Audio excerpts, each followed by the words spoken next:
Vendre, c'est servir. Beaucoup de thérapeutes éprouvent un syndrome de l'imposteur qui les empêche de vendre leurs services avec confiance. Ce sentiment peut provenir de la peur de ne pas être à la hauteur ou de la croyance que vendre ses compétences est contraire à l'altruisme qui motive leur travail. Voici une nouvelle perspective pour surmonter cette hésitation. En tant que thérapeute, vendre ses services n'est pas une question de profit égoïste, mais un moyen de mettre ses compétences au service de ceux qui en ont besoin. Voici quelques points pour renforcer cette idée. 1. Créer un impact positif. Lorsque vous proposez vos services, vous offrez la possibilité à des personnes de bénéficier de votre expertise et de votre soutien. Chaque séance, chaque interaction peut transformer des vies et aider les gens à surmonter leurs défis. 2. Échange de valeurs. Vendre ses services est un échange de valeurs. Vous proposez vos connaissances, votre expérience et votre capacité à aider, et en retour, vos clients investissent en eux-mêmes. Cet échange leur permet de reconnaître la valeur de votre travail et de s'engager pleinement dans leur propre processus de guérison ou de croissance. Alignement avec sa mission. En vous permettant de vivre de votre passion et de votre mission, vous pouvez continuer à vous former, à vous développer et à offrir encore plus à vos clients. Vendre vos services de manière authentique et alignée vous permet de rester dans la continuité de votre mission d'aider les autres. Rejetez le mythe de l'imposture. Le syndrome de l'imposteur est un frein mental qui limite le potentiel de nombreux professionnels. Reprenez confiance en vos compétences et en la valeur unique que vous apportez. Votre parcours, vos expériences et votre dévouement vous qualifient pour servir. Comment combattre le sentiment d'illégitimité?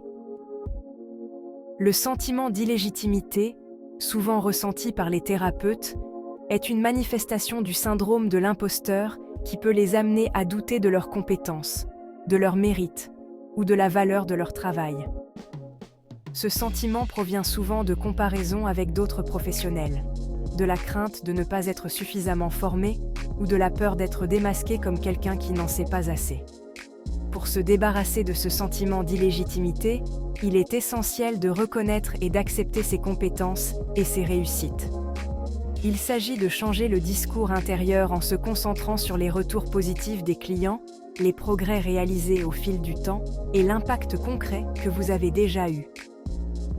Cultivez la confiance en soi en investissant dans la formation continue et le développement personnel, tout en comprenant que personne n'est jamais parfait ou totalement prêt dans son domaine. La pratique de l'autocompassion et le rappel constant que chacun a un parcours unique et une contribution spécifique à apporter permettent de se libérer progressivement de ce sentiment et d'oser enfin montrer sa puissance créatrice et offrir ses talents uniques au monde. Éduquer pour éclairer. Voyez la vente comme une éducation. En parlant de vos services, vous éduquez les gens sur l'importance du bien-être, des soins psychologiques et du développement personnel. Vous leur offrez l'opportunité de prendre conscience de ce qui est possible pour eux. En changeant de perspective, vendre devient un acte de service, un engagement envers votre communauté et le monde. C'est en permettant aux gens de trouver le soutien dont ils ont besoin que vous remplissez véritablement votre mission. Vous êtes puissamment légitime à créer 3 000 € par mois chaque mois. Cela signifiera que vous êtes dans votre contribution au monde parfaite. De tout cœur, si vous souhaitez effectuer un coaching privé personnel, puis une séance par mois chaque mois avec Fabiola, experte en grands changements, afin de vous aider à avancer à grande vitesse, pensez à la contacter par mail. Fabiola vous répondra personnellement.